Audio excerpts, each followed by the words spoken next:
यज्ञ कर रहे हैं,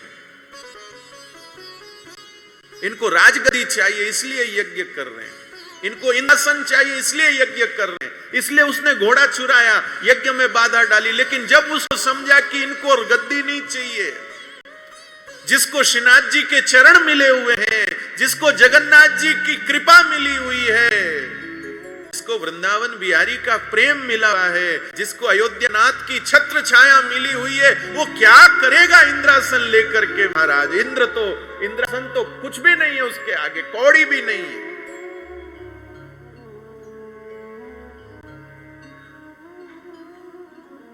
कुछ भी नहीं है इंद्रासन तो भगवान के श्रीनाथ जी के चरणों की छत्र छाया के सामने, उनके चरण संधि के सामने क्या है। श्री जगन्नाथ जी के उन दिव्य नयनों के सामने इंद्र का आसन क्या है, जो जगन्नाथ जी के उस नेत्रों के सन्मुख जो आ गया है, उसके आगे इंद्रासन क्या है।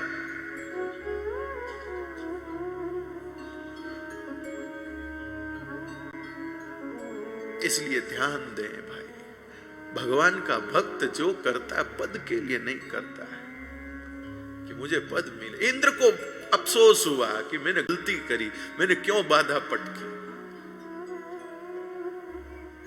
अगर कोई कामना नहीं है इनकी तो ये यज्ञ मुझे ही बल देने वाला था, मैंने क्यों इसमें बाधा पटकी। इनको तो प्रभु का प्रेम मिला हुआ है, इनको इंद्रासन की कोई गरज नहीं है। उल्टा कभी कभी पद के प्रभुता पाई मद के ही नहीं होई, कभी कभी पद के मद में प्रेम छूट जाता है। जिस विनम्रता से एक भक्त मंदिर में प्रवेश करता है, मंदिर का ट्रस्ट का अध्यक्ष उतनी विनम्रता से मंदिर में जाता है। एक भक्त जिस आतुरता व्याकुलता से मंदिर में जाता है, एक ट्रस्टी जाता है। ट्रस्टी को लगता है अपन तो, अपने को क्या है, अपन तो जाते ही सबसे आगे दर्शन होंगे। एक भक्त वाली व्याकुलता कहां है। इसलिए कभी कभी तो ये पद जो है ये भक्ति को भी शिथिल कर देते हैं भाई, भावों को भी ये पद प्रतिष्ठा जो है ना, प्रसिद्धि जो है ना, ये वो कर देती है।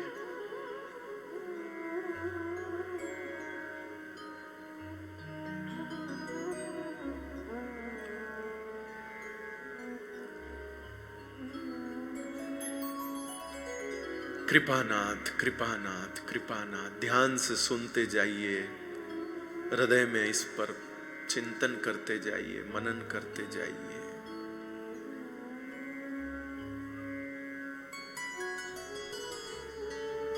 तब इंद्र भगवान को लेकर आए साथ में, प्रभु आप चलो मेरी मित्रता कराओ।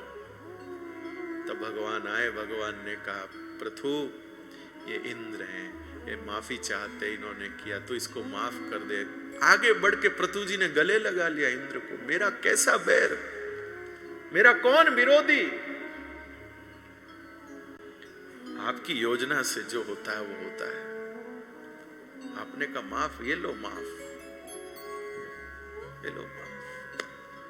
और ठाकुर जी इतने खुश हुए, ठाकुर जी ने पृथु को गले लगा लिया। अब इंद्र को कहा तेरा तो काम हुआ, तू तो जा, मैं रुकता हूं।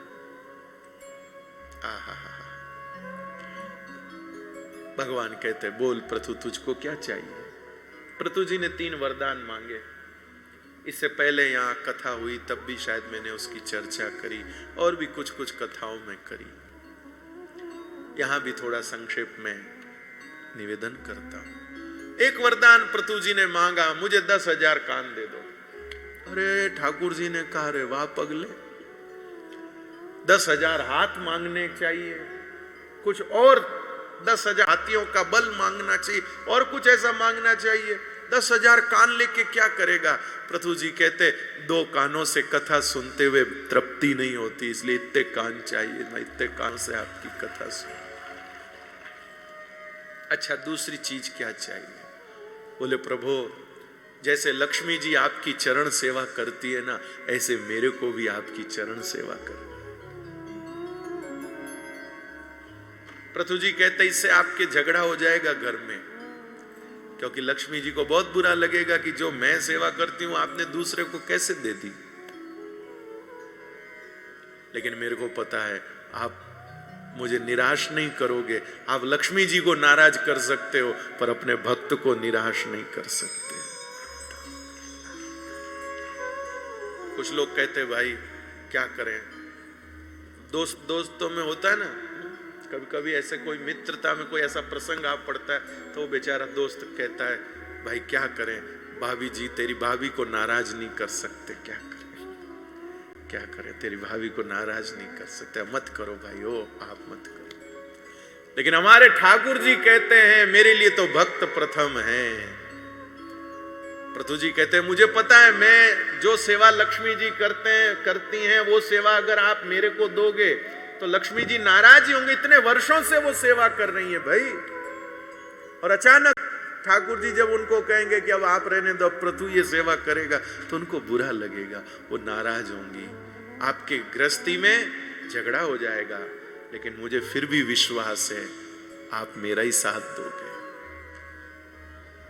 आप लक्ष्मी जी को नाराज कर सकते हो पर अपने भक्त को कुछ नहीं करते। ऐसे भक्त वत्सल है भगवान। अच्छा, तीसरा वरदान क्या चाहिए तू और बता दे। बस तीसरा वरदान ये है कि कभी भी आप ये मत कहो कि वर मांगो वर मांगो वर मांगो, क्योंकि जब आप कहते हो ना मांगो मांगो कुछ मांगो तो हम वस्तु के बारे में सोचने लग जाते हैं। हम सोचने लग जाते हैं कि भगवान कह रहे वर मांगो तो क्या मांगे, ये मांग ले क्या, ये मांग ले क्या, ये आप हमारा ध्यान भटका देते हो वर मांगो बोल के। आप हमारा ध्यान भटका देते हो, इसलिए हमको कभी भी कुछ नहीं चाहिए। और आपका मन नहीं मानता है कि नहीं भाई मेरे तो देना ही है, तो फिर देना हो तो दीजिए।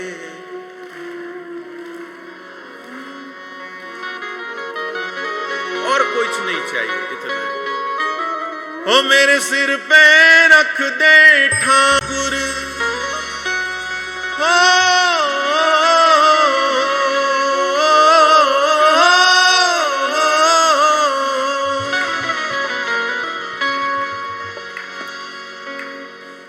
शुरू तो होने दो भजन को।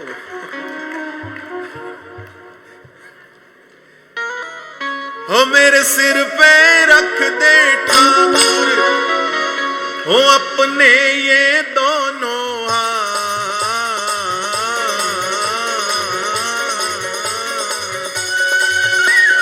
देना हो तो दीजिए जन्म जन्म का साथ, देना हो तो दीजिए जन्म जन्म का साथ। मेरे सिर पे रख दे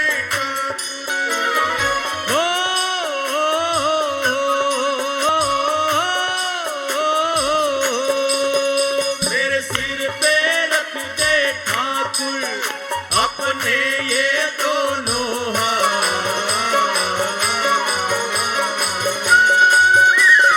देना हो तो दीजिए जन्म जन्म का साथ, देना हो तो दीजिए जन्म जन्म का साथ।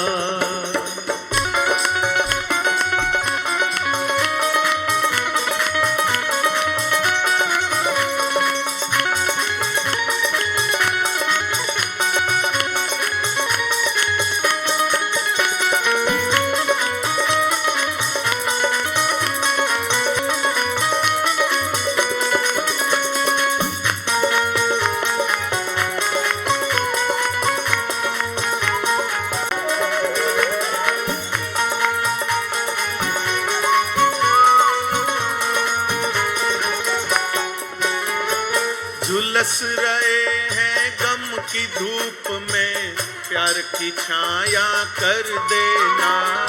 झुलस रहे हैं गम की धूप में, प्यार की छाया कर देना। बिन कान्हा के नाव चले ना, तू पतवार पकड़ लेना। बिन कान्हा के नाव चले ना, तू पतवार पकड़ लेना। ओ मेरा रास्ता रोशन कर दे, हो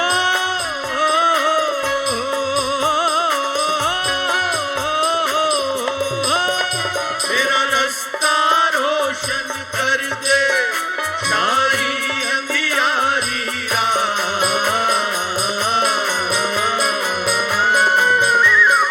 देना हो तो दीजिए जन्म जन्म का साथ, देना हो तो दीजिए जन्म जन्म का साथ।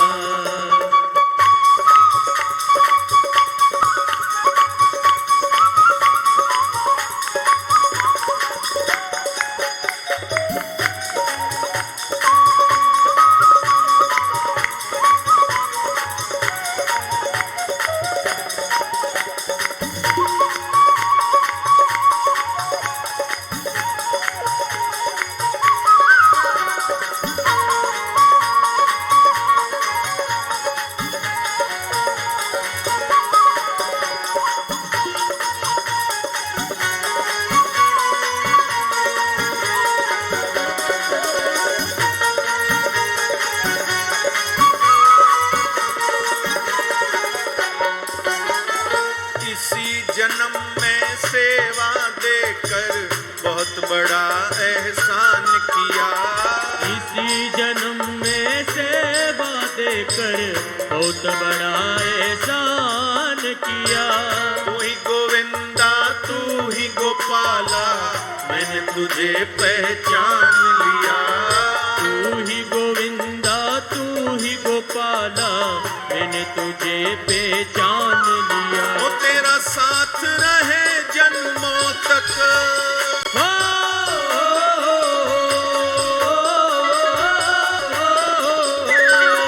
वो तेरा साथ रहे जन्मों तक, बस रख ले इतनी बात।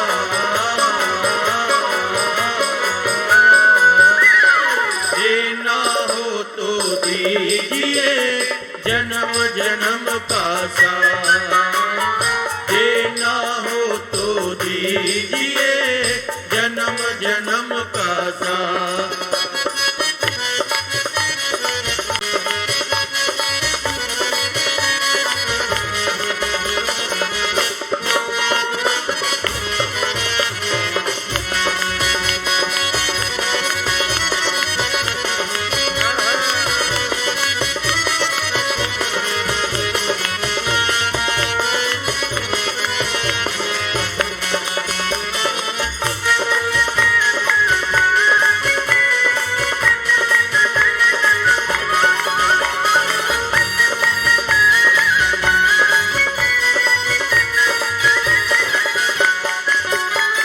सुना है हमने शरणागत को अपने गले लगाते हो। सुना है हमने शरणागत को अपने गले लगाते हो। ऐसा हमने क्या मांगा जो देने में शर्माते हो। ऐसा हमने क्या मांगा जो देने में शर्माते हो। वो चाहे सुख में रख या दुख में,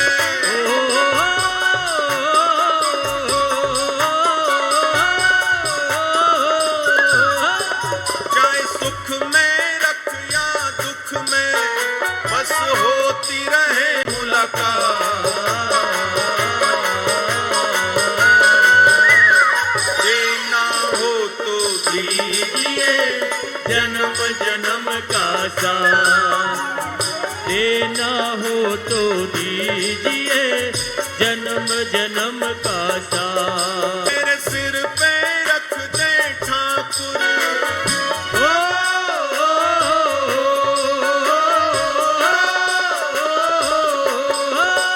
मेरे सिर पे रख दे ठाकुर अपने ये दोनों हाथ।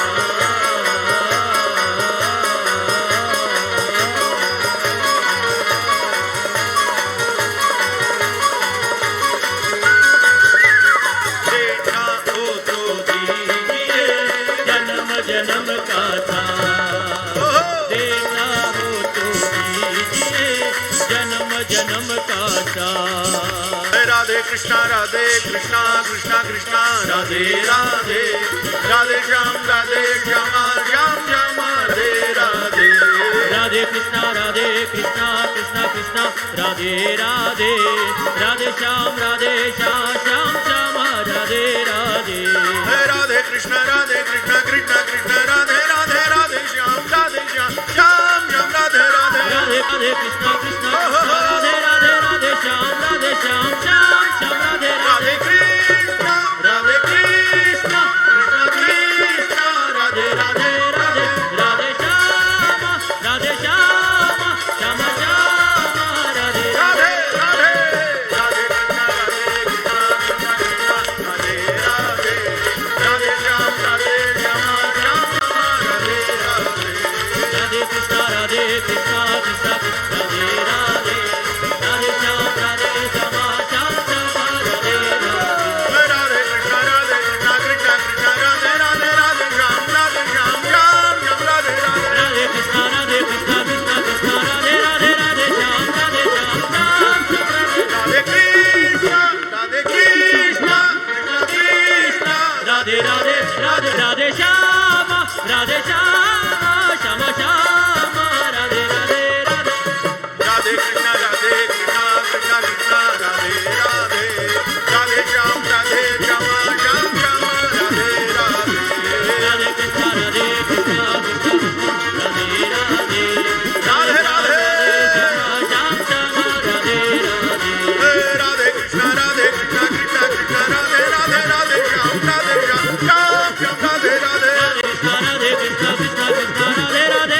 जन्म का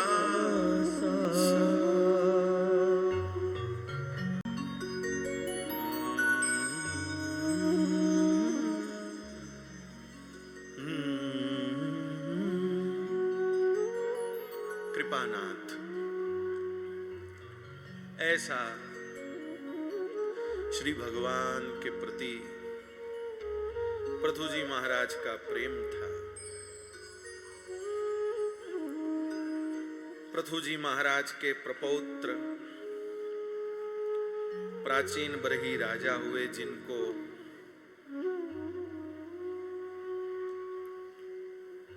श्री नारद जी महाराज ने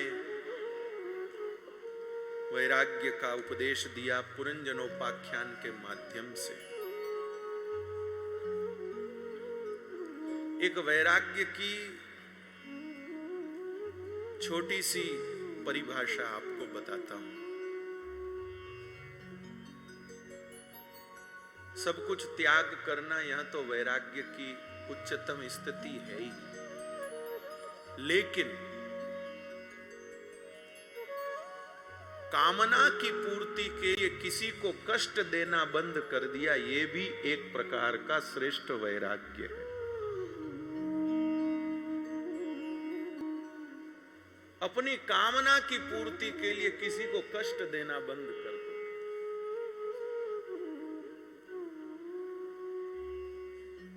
मजबूरी हो तो पानी मंगा के पियो, नहीं तो जहां तक बने स्वयं उठकर पी लो। एक उदाहरण है वो, मतलब अपनी कामना की पूर्ति के लिए किसी को कष्ट देना नहीं, यह भी अपने आप में एक वैराग्य है। ये जीवन में लाके देखो आप, साधुता आ जाएगी। साधुता का एक लक्षण है ये, अपनी कामना के लिए किसी को कष्ट नहीं देना, अपनी कामना पूर्ति के लिए किसी को तकलीफ नहीं देना।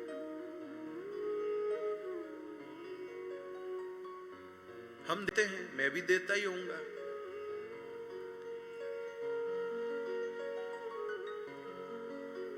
हमको पालक की भाजी खानी है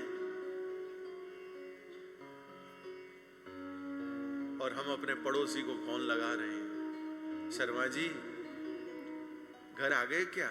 बोले नहीं, अब ऑफिस से निकलूंगा। यार शर्मा जी, रास्ते में थोड़ा पालक की सब्जी, पालक लेते आना ना, आधा किलो पालक ले आना। वो क्या है, पालक की सब्जी खाने का मन कर रहा है।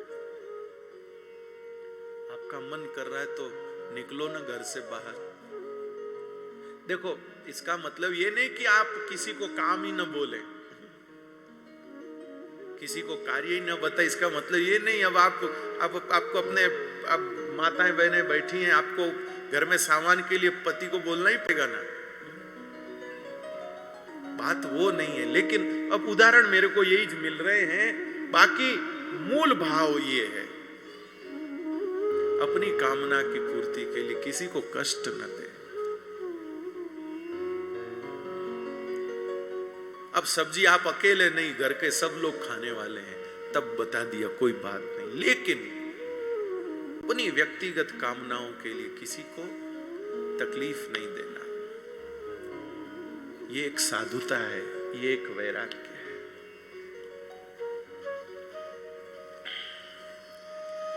ये जो थे प्राचीन बरही राजा, ये अपनी कामनाओं की पूर्ति के लिए यज्ञ करते, यज्ञ में पशुओं की बलि भी करते। किसी पशु को क्यों मार रहे हैं? बोले इससे हमको बल मिलेगा। आप अपनी कामना के लिए दूसरे को तकलीफ दे रहे हो। किसी को मार के आपको सुख कैसे मिलेगा? सुख का सिद्धांत तो ये है ही नहीं, सुख का सिद्धांत तो ये है ही नहीं। सुख का सिद्धांत है कि जो सुख आप चाहते हो वो पहले दूसरों को दो। एक लड़का था, कमाता था, अच्छा उसको तनख्वाह मिलती थी, लेकिन घर का मकान नहीं था। एक महात्मा जी के पास गया, महात्मा जी कुछ बताओ ना। महात्मा जी ने एक टोटका बताया। बहुत टोटके के इच्छुक रहते हैं लोग भाई, आचरण की इच्छा नहीं करते हैं, टोटके की इच्छा करते हैं। आचरण मत बताओ, टोटका बता दो, आचरण नहीं, उपाय। टोटका तो शब्द चल गया, असली थोड़ा अच्छा शब्द तो, शोभर शब्द तो उपाय है, टोटका नहीं, उपाय। उपाय सब चाहते हैं पर आचरण कोई नहीं चाहता। औषधि लेने को तैयार है पर पथ्य नहीं लेना चाहते। दवाई ले सकते हैं पर परहेज नहीं कर सकते। लेकिन एक बात ध्यान दीजिए, उपाय एक बार सुखी कर सकता है, लेकिन आचरण के अभाव में वो उपाय लंबे समय तक प्रभावी नहीं रह सकता। व्यक्ति को जीवन भर अगर सुख मिल सकता है तो अपने आचरण से, उपाय से नहीं। ये काम नहीं हो रहा, ये उपाय किया, हो गया, ठीक है, अब उसके बाद तो कोई तकलीफ नहीं होगी। फिर थोड़े दिन बाद फिर नया रोग पैदा हो गया, फिर उपाय करते रहो। लेकिन आचरण में पवित्रता होगी तो किसी उपाय की दरकार नहीं, किसी उपाय की गरज नहीं।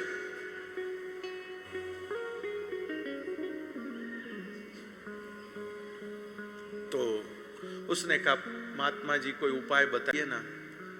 सब बातें हैं, घर का मकान नहीं। महात्मा जी ने कहा एक उपाय है, तू करेगा क्या? हाँ करूंगा, बोलो क्या उपाय है? महात्मा जी ने कहा एक छोटी मटकी लाना। छोटी मटकी जानते ना, हमारे वहां मारवाड़ में चाड़ा बोलते।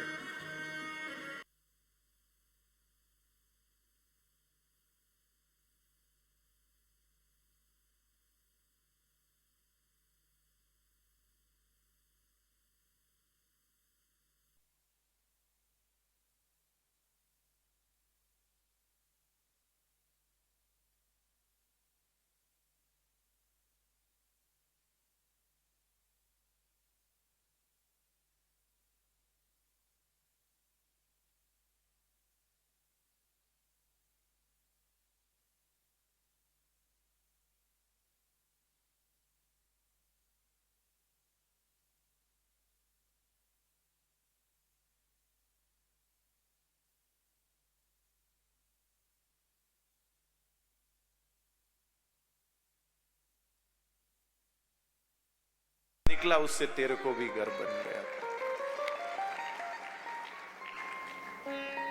अब ये सुन के आप भी कोई बांधे मटकियां, मुझे नहीं पता, किंतु सुख का सिद्धांत यही है। आप किसी को जो सुख चाहते हो, सुख दूसरों को दो। हम दूसरों से छीनकर सुखी होना चाहते हैं। हमारे घर में शांति रहे, दूसरे के भले ही बम फूटे, दूसरे भले ही लड़े, नहीं, हम किसी की शांति छीन के खुद शांत कैसे रहेंगे? किसी का सुख छीन के हम सुखी कैसे होंगे बताओ? तो ये शिक्षा दी नारद जी ने। प्रभु इसके बाद मनु जी महाराज के जो दूसरे पुत्र थे, महाराज प्रियव्रत, उनके आगे ऋषभदेव जी महाराज, फिर उनके श्री भरत जी, जिनको जड़ भरत भी कहते हैं।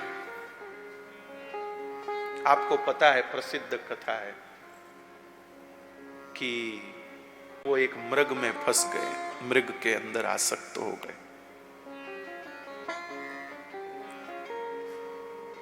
अब भैया वो तो महात्मा थे, वो मृग में फंसकर उन्होंने प्राण छोड़े तो उनको मृग बनना पड़ा। लेकिन वो जो मृग था ना, वो तो महात्मा नहीं था ना, वो तो पशु था। तो पशु की बुद्धि तो जड़ होती है, उससे तो विवेक की अपेक्षा नहीं कर सकते कि भाई जानवर में भी विवेक होगा। लेकिन कृपानाथ उस मृग की भी सदगति हो गई। मुझे आपको बताने में बहुत आनंद होगा। इससे पहले मैंने एक किसी कथा में इसका जिक्र भी किया, याद है आप लोगों को किसी को? हाँ, जोधपुर की ही कथा में किया। उस मृग का क्या हुआ?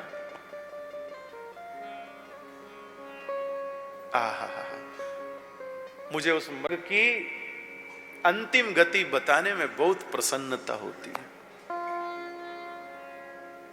मन भर आता है भैया। मृग तो जान गए ना आप लोग, मैंने पूरी विस्तार से कथा नहीं सुनाई, समझ गए ना आप लोग? बोलिए ना, कि आप लोग सब सुनते ही रहते हैं ना भागवत कथा। ऋषभदेव जी के पुत्र थे भरत, वो सब राजपाट छोड़कर जंगल में चले गए भजन करने। वहां एक मृग, वो पूजा कर रहे थे गंडकी नदी के तट पर, और वहां एक मृगी दौड़ी, शेर जोर से दहाड़ा तो उसका गर्भ छूट गया, उसका मृग जो है वो निकल गया। तो भरत जी उसको घर ले आए, कुटिया पर ले आए। दया आ गई, भाई छोटा नन्हा सा शिशु है, कोई और जीव जंतु हिंसक खा जाएंगे, उसको रखा। अब सुबह जब वो उठे तो वो तब तक तो वो मृग का बच्चा वो थोड़ा खेलने लगा, थोड़ा दौड़ने लगा, ऐसे उछल कूद करने लगा, तो उनको अच्छा लगा। प्यारा लगता है मृग का बच्चा, पवित्र होते हैं ना ये प्राणी, प्यारे लगते हैं।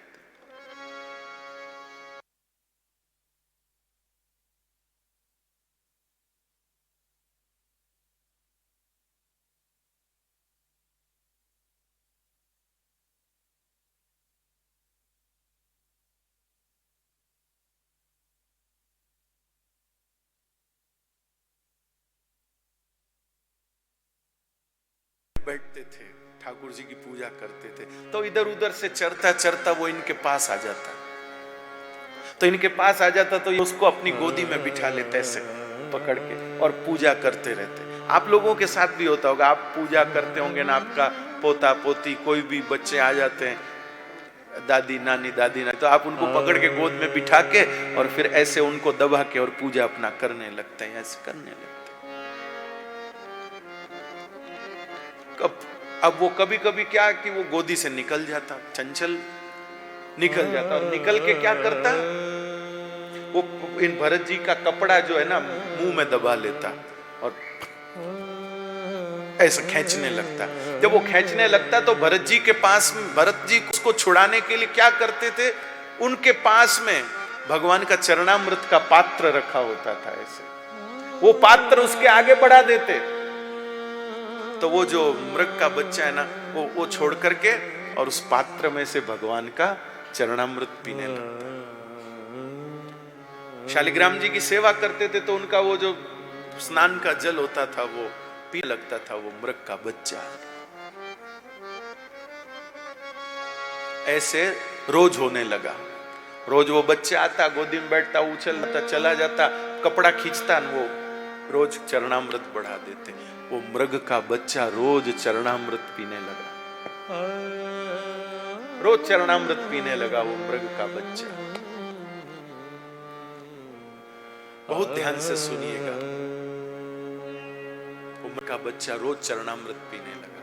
अब एक दिन क्या हुआ कि उस मृग के जो साथ के जो दूसरे मृग थे वो उछल कूद करते आए, वो दूसरे उछल कूद करते आए तो वो मृग भी जो है उनके साथ चला गया, वो उनके साथ उछल कूद करते हुए चला गया। और पीछे से हमारे भरत जी व्याकुल हो गए, हाय हाय वो कहां चला गया, अब मैं उसके बिना कैसे रहूंगा, अरे उसको कोई शेर हिंसक पशु खा जाएगा, अरे वो तो बहुत कोमल है, वो तो कुछ समझता नहीं है, वो कहां रहेगा, कैसे रहेगा, हाय हाय, ऐसे वो करने लगे, ऐसे वो करने। और उसी मृग को याद करते करते हाय हाय हाय, मृग मृग, वो मृग का अंत था गति। उस मृग को याद करते करते प्राण निकल गए और मृग को याद करते करते गए तो उनको मृग बनना पड़ा। अब इसके आगे की घटना जो कभी प्रकाश में नहीं लाए, आज आपको सुनाता हूं। छोटी सी प्रसंग है, मुझे भी इतने समय तक ज्ञात नहीं था। देखो ये भागवत तो भैया सागर है, रहस्य है।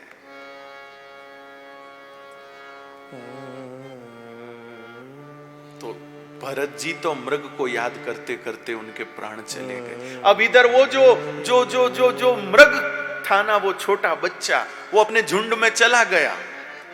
उसको उसके जैसे दूसरे जाति वाले मिल गए, उनके साथ खेला कूदा, दौड़ा भागा, जंगल की घास चरी, सब उसने उछल कूद की, अटखेलियां करी। लेकिन जैसे ही प्रातः काल का समय हुआ और उसको वो चरणामृत की याद आने लगी, जो रोज भरत जी महाराज उसके आगे वो प्याला सरका देते थे, उसको चरणामृत की याद आने लगी और वो भटकने लगा। अब मृग था, अब वो, क्योंकि भरत जी तो चले गए, अब कौन चरणामृत देवे।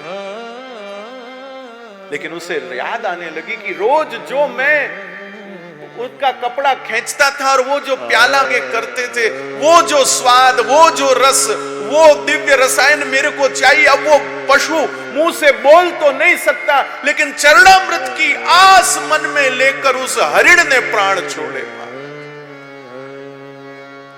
भगवत चरणामृत की आस में उस हरिण ने प्राण छोड़े। हरिण को याद करके मरने वाले भरत जी अगले जन्म में मृग बनते हैं और चरणामृत को याद करके मरने वाला ये मृग अगले जन्म में भगवत भक्त राजा बनता है। ये बात मैं आपको इसलिए सुना रहा हूं कि मरते समय कोई चरणामृत दे देवे तो भी सदगति है, लेकिन चरणामृत की आस में भी चले गए तो भी सदगति है।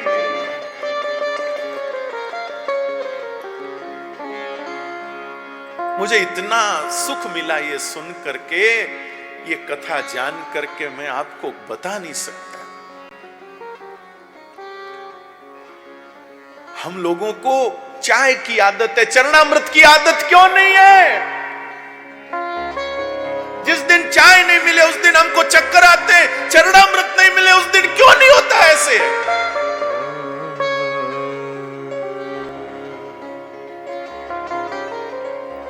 चाय हम मांग मांग के पीते हैं, हमको चाय दो, हमको चाय दो, लेकिन घर में कोई चरणामृत मांगता है अपनी मां से, अपने पिता से, मां हमको चरणामृत दो, सुनो हमको चरणामृत दो। कृपानाथ उस पशु को, उस साधारण से पशु को चरणामृत की लत लग गई, उससे उसका जन्म संवर गया। बता, मेरे मन में तो पूरा विश्वास है कि जब उस मृग ने चरणामृत की चाह में प्राण छोड़े होंगे तो जरूर उसको भगवत पार्षद ले गए होंगे। भाई जरा सोचो आप, हमको इन सब चीजों की लत लगती नहीं है।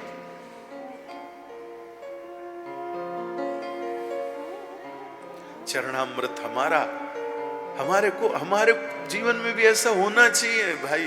मैं तो इसलिए बोल रहा हूं और कुछ नहीं। हमें चाय लग जाती है, चरणामृत की बराबरी करने जैसी है चाय। चाय के तत्व और चरणामृत के तत्व कभी नहीं बराबरी कर सकती चाय। हर प्रकार से उत्तम है तो चरणामृत है, लेकिन ये हमारी कैसी जीवन की विडंबना है कि निम्न वस्तु की तो हमको आदत लग गई है और उत्तमोत्तम जो तत्व है वो कोई दे तो ले ले, कोई दे तो ले ले।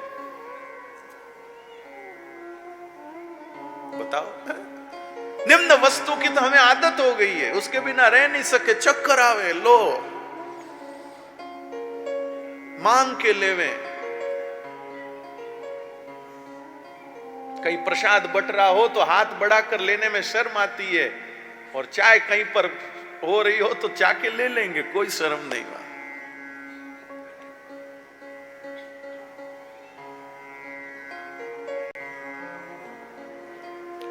कृपानाथ, चरणामृत का नेम होना चाहिए, चरणामृत का नेम। भैया कुछ भी हो, चक्कर आवे, माथा फटे, पर कुछ भी हम बाद में लेंगे, पहले हम चरणामृत लेंगे। क्या पता मेरे भाई बहन, जिस समय प्राण कंठ में आवे और उस समय चरणामृत की स्मृति हो जावे। जब प्राण कंठ में आवे न चरणामृत की स्मृति हो जावे, क्या बात होगी। आहा, कृपानाथ। तो ऐसे श्री जड़ भरत जी महाराज हुए। राजा आरोगण को उन्होंने दिव्य ज्ञानोपदेश दिया, भूगोल खगोल आदि का वर्णन किया, भारत भूमि का वर्णन किया। भारत भूमि तो भारत भूमि है। देवता भी भगवान से कहते हैं, हे प्रभु, अगर हमारे कोई सत्कार्य बचे हों तो हमें भारत भूमि पर जन्म दो, हमारे पुण्य बचे हो तो हमको भारत भूमि पर जन्म दो। हमारे नरसिंह मेहता का पद मुझे बहुत स्मरण में आता है। भूतल भक्ति पदारथ मोटू, ब्रह्मलोक मानाही रे। भूतल भक्ति पदारथ मोटू, ए जी पुण्य करी अमरापुर पाम्या, अंते 84 माही रे। भूतल भक्ति पदारथ मोटू, ए हरि ना जन तो मुक्ति न मांगे, मांगे जन्मो जन्म अवतार रे। नित सेवा नित कीर्तन उत्सव, नित सेवा नित कीर्तन उत्सव। निरखमानंद कुमार रे। भूतल भक्ति पदारथ मोटू। तो भैया, भूतल भक्ति पदार्थ मोटो, इस भूतल पर, इस भारत भूमि पर भक्ति नाम का पदार्थ है जो ब्रह्मलोक में भी नहीं है। भूतल भक्ति पदार्थ मोटो, भक्ति नाम का पदार्थ इस भूतल पर है जो ब्रह्मलोक में भी नहीं। पुण्य करके लोगों को देवता बनने का अवसर मिल जाए, पर देवताओं की योनि भोगने के बाद भी 84 के चक्कर में पड़ना ही पड़ता है। पुण्य करी अमरापुर पाम्या, पण अंते 84 मायरे, अंत में 84 में भटकना ही पड़ता है। इसलिए भगवान के भक्त मुख मांगते हैं, वो तो कहते हमको बार बार जन्म मिले। क्यों? नित सेवा, नित कीर्तन, नित उत्सव। आहा, अब ये उत्सव हो रहा है, देखो आप भागवत का, इसके बाद और उत्सव होगा। ये सुख वैकुंठ में नहीं है, स्वर्ग में नहीं है। इस सुख की बराबरी कोई सुख नहीं कर सकता है जो सुख हम अभी इस घड़ी ले रहे हैं। भैया, इस घड़ी जो हम सुख ले रहे हैं, ये सुख कहीं नहीं है, ऐसा सुख कहीं नहीं। लक्ष्मी जी ने कहा, ध्यान से सुनिएगा, लक्ष्मी जी ने कहा, हे प्रभु, आप कितनी बार धरती पर जाते हो, आते हो, कितने अवतार लेते हो, करते हो, ये बार बार कहा क्या? मेरे को बोलो ना, आप आपको ऐसा क्या मिलता है धरती पर? जिसके लिए आपको इतना आना जाना करना पड़ता है। मेरे को बोलो मैं यही वैकुंठ में सब प्रबंध कर दूंगी, मैं लक्ष्मी हूं, मेरे लिए कुछ भी दुर्लभ नहीं है, बोलो आप आज्ञा करो। ठाकुर जी बोले तू कर देगी तो मैं तो कभी नहीं जाऊं वैकुंठ छोड़ के। अब कौन स्त्री चाहती कि उसका पति आए जाए? जिस दिन छुट्टी होती उस दिन घर में पत्नी राजी होती कि आज घर पर रहेंगे। किसी दिन हड़ताल हो जाती है, कोई कारण से बाजार बंद होते हैं, पत्नी खुश होती कि चलो अच्छा है घर में रहेंगे।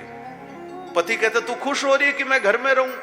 अरे मैं घर में रहूंगा तो तुझको सामान कहां से आएगा, पैसे कहां से आएंगे, घर का प्रबंध कैसे चलेगा? बोले चलेगा जैसे चलेगा, पर आप तो घर में रहो, मैं तो उसी से खुश होती।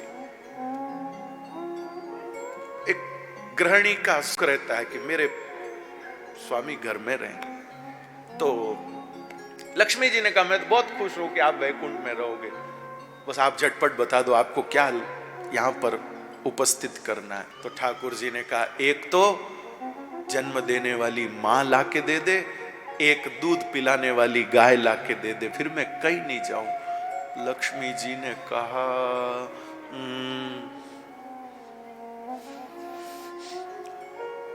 सोच सोच के अंत में लक्ष्मी जी ने कहा प्रभु और कोई चीज के लिए धरती पर जाओ तो वो मैं ला सकती हूं, बाकी गैया और मैया के लिए तो जाना ही पड़ेगा।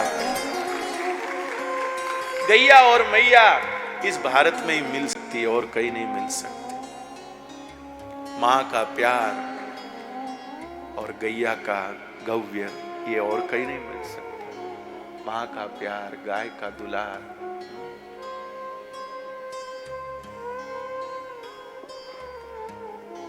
ये सिर्फ भारत भूमि पर ही मिल सकता है और कहीं नहीं मिल सकता।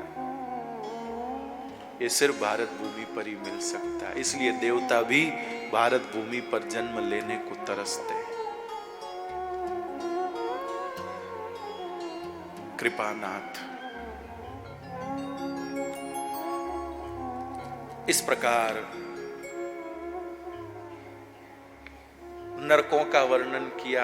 नरकों का वर्णन सुनकर के घबराए परीक्षित जी, तो अजामिल उपाख्यान सुनाया। अजामिल नाम का ब्राह्मण जो कुसंग के कारण जिसका चरित्र बिगड़ जाता है, लेकिन मरण काल में भगवान नाम उच्चारण करने से उनकी मृत्यु टल जाती है।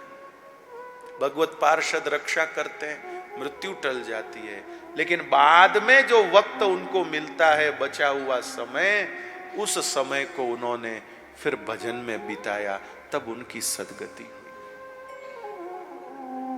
बुरा न माने मेरे भाई बहन, टला तो अपना भी है, मृत्यु तो कई बार अपनी भी टली है।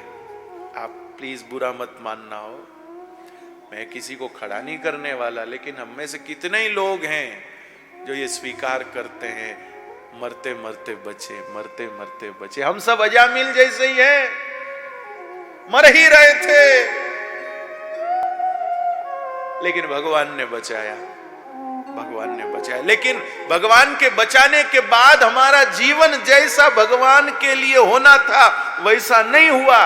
हम अजामिल से भी गए बीते हैं। बुरा माने, आप लोगों के लिए नहीं कह रहा हूं, मैं तो एक बात कह रहा हूं। आप लोग तो सब बहुत महान भक्त है भाग्यनगर के। ओ हो क्या कहना। कृपानाथ।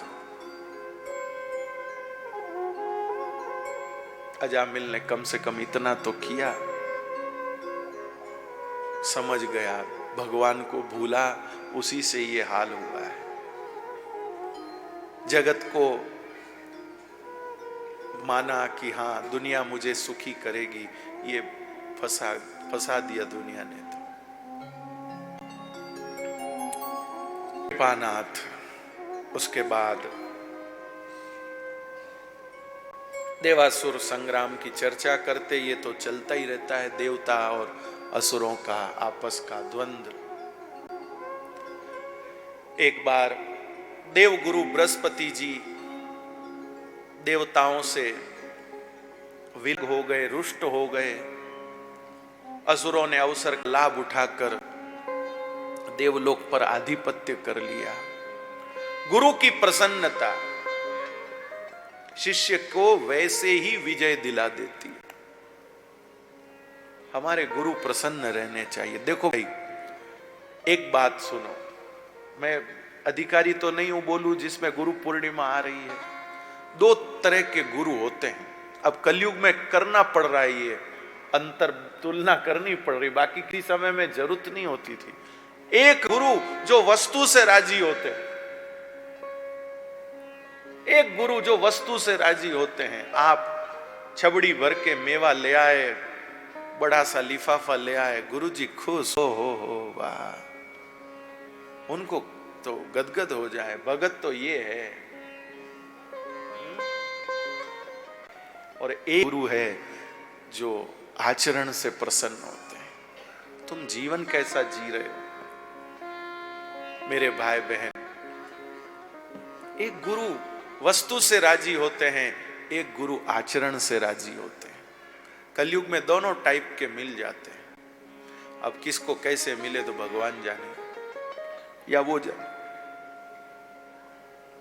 पर श्रेष्ठ गुरु जो होते हैं वो आचरण से।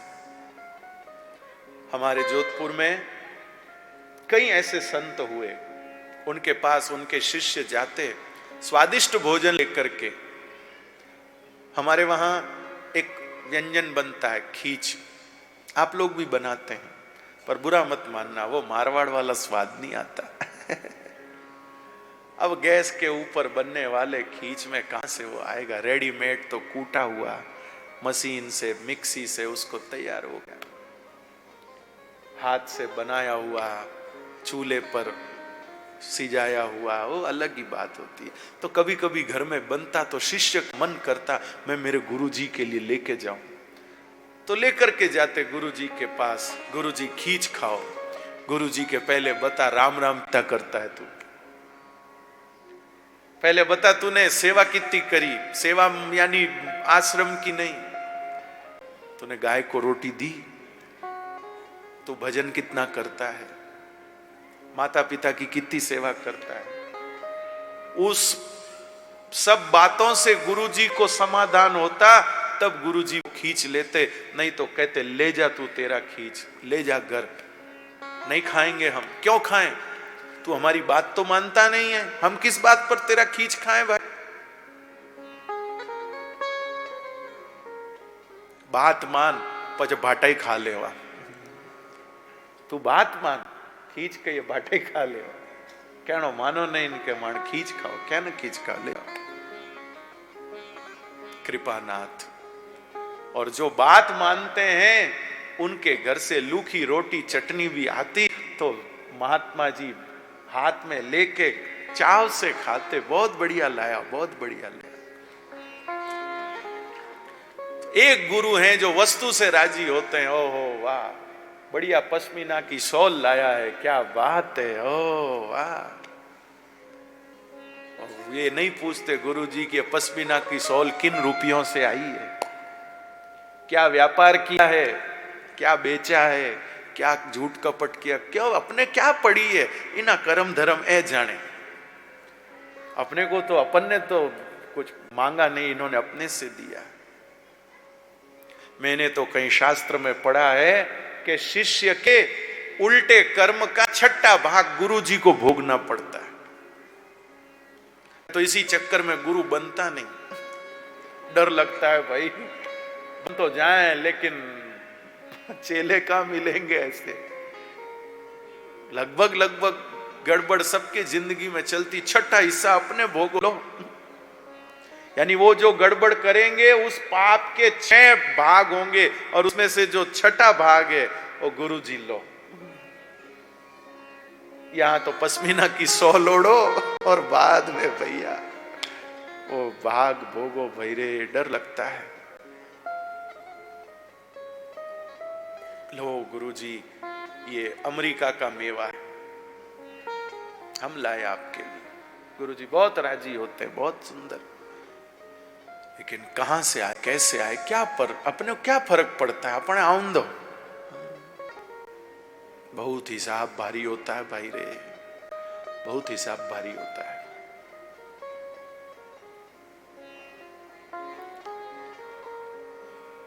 बहुत हिसाब भारी होता है।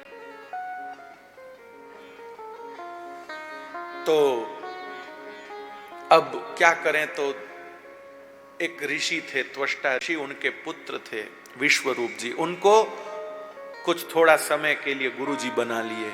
उन्होंने नारायण कवच का उपदेश दिया, लेकिन फिर इंद्र ने एक बार जब वो गुरुजी असुरों को भी यज्ञ भाग दे रहे थे तो क्रोधित हो गए, हमारे गुरुजी उनको क्यों दे रहे प्रसाद, उनको मस्तक काट दिया, लो और बनाओ चेले। और फिर इंद्र को ब्रह्मत्या लगी, ब्रह्मत्या को 4 भागों में बांटा गया, आदि आदि। फिर वृत्तासुर को प्रकट किया त्वष्टा ऋषि ने देवताओं से बदला लेने के लिए, पर दधीची ऋषि की अस्थियों का वज्र लेकर इंद्र युद्ध करने आया, जहां वृत्तासुर ने 4 श्लोकों में भगवत भाव रख करके अपना भी उद्धार कर लिया। कृपानाथ। इसके बाद सुखदेव जी महाराज से राजा परीक्षित ने कहा, भगवान ऐसी क्या लीला करते हैं, असुरों को तो मारते ही मारते हैं और देवताओं का पक्ष लेते हैं। तब सुखदेव जी कहते हैं, राजन ऐसी बात नहीं है, भगवान ऐसा नहीं करते हैं, भगवान तो सबका जो भी भक्ति करते सबका पक्ष लेते हैं, जिसका जैसा भाव होता उसके साथ वैसे ही होते हैं। असुरों में भी देखना प्रहलाद जैसा भक्त हुआ। पिता तो हिरण्यकश्यप था, जो बस मारो काटो मंदिर तोड़ो यज्ञ नष्ट करो, लेकिन प्रहलाद जैसा पुत्र उसका भक्त था, तो भगवान ने भक्त प्रहलाद की पग पग पर रक्षा करी। अरे जब वह हिरण्यकश्यप तलवार लेकर मारने को उतारू हो गया तो खब फाड़ कर नृसिंह रूप बनाकर भगवान प्रकट हुए, और प्रकट होकर के हिरण्यकश्यप को द्वार के मध्य ले जाकर अपनी गोद में लिटाकर जो ब्रह्मा जी से वरदान मांगे, न ऊपर मरू, न नीचे मरू, न घर मरू, न बाहर मरू, न दिन में मरू, न रात में मरू, न अस्त्र से मरू, न शस्त्र से मरू, न नर से मरू, न पशु से मरू, न दिन में मरू, न रात में मरू, सारे वरदानों की पूर्ति करते हुए भगवान नृसिंह ने अपने तीखे तीखे नाखून हिरण्यकश्यप के पेट गाड़ कर समाप्त कर दिया उस राक्षस को। बोलिए नृसिंह भगवान की जय। कृपानाथ। तव कर कमल वरे नखमद्भुत श्रृंगम दलित हिरण्यकशिपु तनुभृंगम केशव धृत नर हरि रूपम जय जगदीश हरे। प्रभो, ऐसे भगवान के भक्त प्रहलाद जी का चरित्र कहा। इसके बाद में श्री सुखदेव जी महाराज वर्णाश्रम धर्म आदि का निरूपण करते हैं, मनवंतरों की कथा सुनाते हैं, गजेंद्र मोक्ष की कथा सुनाते हैं। गजेंद्र नाम का हाथी परिवार के साथ पिकनिक मनाने को गया, लेकिन कहां काल ने धर दबोचा। बुरा मत मानिएगा भाई, मेरी भावना बिल्कुल वैसी नहीं है, आप समझ के लेना। अभी वो जो अहमदाबाद में प्लेन की घटना घटी ना, तो